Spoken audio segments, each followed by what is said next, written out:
বিএনপির ইশতেহার জনগণ গ্রহণ করেছে বলেই নির্বাচনে তাদের বিপুল ভোটে জয়ী করে সংসদে পাঠিয়েছে, এমনটাই জানিয়েছেন দুর্যোগ ব্যবস্থাপনা ও ত্রাণ মন্ত্রী আসাদুল হাবিব দুলু।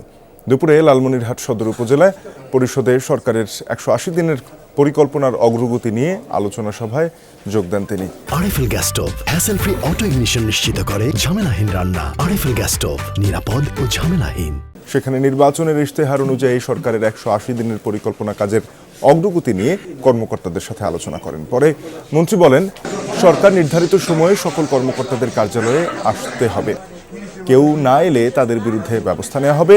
এর আগে সকালে লালমনিরহাট সদর হাসপাতাল পরিদর্শন করে অপরিচ্ছন্নতা দূর করতে 6 ঘন্টার আলটিমেটাম দেন মন্ত্রী। বিএনপির যে নির্বাচনী ইশতেহারের অগ্রাধিকার ভিত্তিতে খাল খনন, ফ্যামিলি কার্ড, কৃষক কার্ড, কৃষি ঋণ মৌকুব, এগুলোর ব্যাপারে অগ্রগতি নিয়ে আমরা আলোচনা করেছি এবং বিশেষ করে লালমনিরহাটকে আমি আলোকিত করতে চাই সামাজিক অপরাধ যেগুলো, বিশেষ করে মাদক, ক্যাসিনো, বাল্যবিবাহ, যৌতুক, এগুলোর বিরুদ্ধে আমরা কিছু মেসেজ দিয়েছি।